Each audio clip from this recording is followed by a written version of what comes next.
o presidente Lula acaba de sancionar o orçamento para 2024, vetando os 5,4 bilhões em emendas de comissão. Essa modalidade de emenda tinha subido para cerca de 16 bilhões de reais no texto aprovado pelo Congresso. Como o governo deu sinalizações de que pretendia manter o patamar de 11 bilhões, o veto foi mantido. A decisão foi tomada agora há pouco pelo presidente Lula, após reunião com a equipe econômica. O veto do presidente tem o objetivo de manter recursos para os setores essenciais, entre eles a das obras do novo PAC.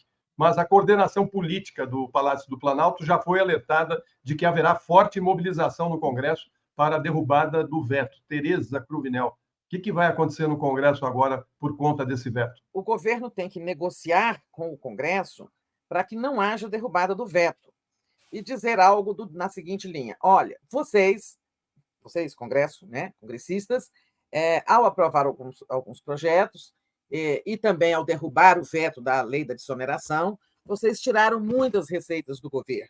Né? O governo perdeu muitas receitas que foram tiradas pelo Congresso durante as votações. Então, e não é só o negócio da desoneração, por exemplo, quando você vai lá nos fundos exclusivos, o Haddad fez uma conta com uma alíquota para obter X bilhões, aliás, mas o Congresso diminuiu, aí, em vez de 10%, passou para 6%, aí a receita diminuiu, naquela outra das offshores também. Em todos esses projetos, o Congresso deu uma mexidinha que tirou dinheiro do governo, e tirou 16 bilhões aí, derrubando o veto da desoneração.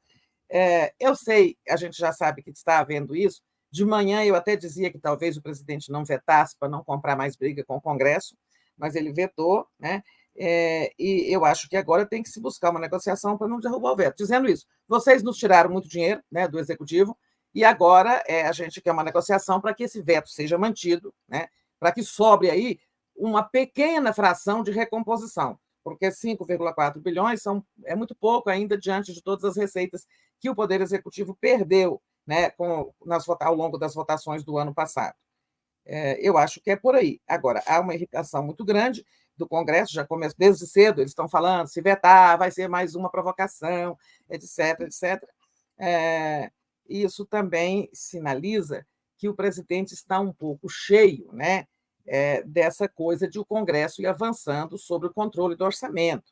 Então, é também um posicionamento político, né? É um posicionamento, digamos, administrativo, de gestão, recuperar um pouco do dinheiro perdido, mas é também um recado político. Olha, há um limite para o Congresso avançar no controle das verbas orçamentárias.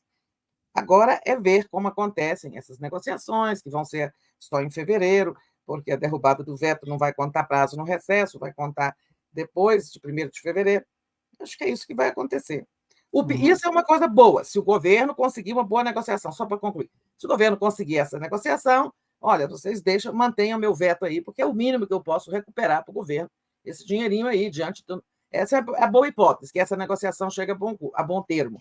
A pior das hipóteses é o Congresso falar, não, vamos derrubar seu veto, esse veto também. Aí, eu acho que está chegando num ponto bem crítico, né? Que leve, talvez, o governo, em alguma hora, recorrer ao Supremo, judicializar essa questão do avanço do Congresso nas tamancas do Executivo. Tereza, você tem toda a razão, e eu acho que depois também dessa questão da desoneração da folha de pagamento, né, que vai custar 30 bilhões, né, para ajudar... 16 bilhões, que vai ajudar um pouquinho aí a preservar a fortuna da família Marinho. Eu fiz um levantamento e veja só a continha do orçamento sobre a evolução das emendas parlamentares de 2017 para cá. Em 2017, foi 10,7 bi. 10,7 bi. Em 2019, o primeiro ano do Bolsonaro, foi para 13 bi. Em 2020, pulou para 35,4 bi. Foi ali que se consolidou, né, a entrega do governo para o Centrão, para o Lira, né, e os valores se estabilizaram. Né? Em 2023 ficou em 37 bi, mas em 2024 disparou para 53 bi, ou seja, de 10,7 bi em 2017 passou para 53 bi em 2024. Emendas dispararam entre Bolsonaro e Lula. No primeiro caso, porque Bolsonaro era inábil, não sabia governar, terceirizou, entregou o governo para o Legislativo. Aí se cria esse monstro chamado Arthur Lira, e agora, por causa da hipertrofia de poder legislativo, quem tem o poder não abre mão dele, né? E faz, inclusive, a chantagem. Eu acho que isso sinaliza algum tipo de esgotamento na relação entre o presidente Lula e esse esquema de emendas e de responsabilidades no parlamento brasileiro. Acho que nós estamos presenciando o início de uma guerra entre o executivo e o legislativo a respeito das emendas, do orçamento e da responsabilidade fiscal. Isso pode ser visto como o novo lema desse período que nós estamos vivendo, um período de guerra entre poderes em relação às emendas e à questão fiscal no Brasil. Eu acho que o presidente Lula está chegando perto de uma espécie de esgotamento da paciência e mesmo dos limites do que é possível fazer.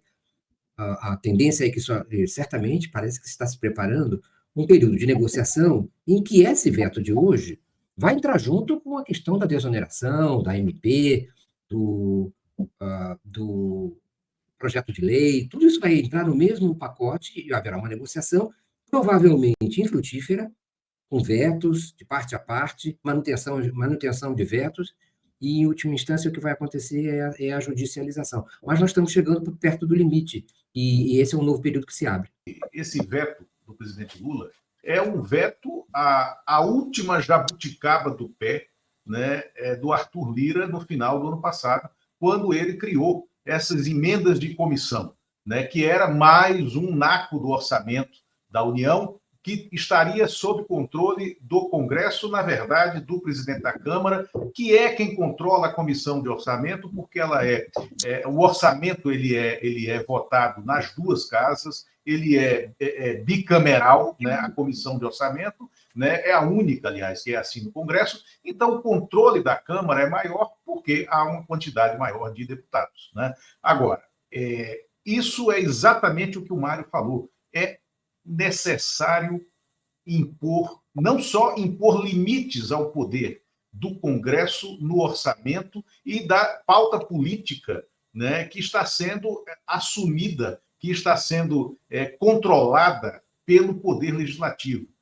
É preciso fazer com que a política recue, porque isso é mais um passo, né, do Arthur Lira no sentido de criar aquele semipresidencialismo do qual a gente já falou aqui.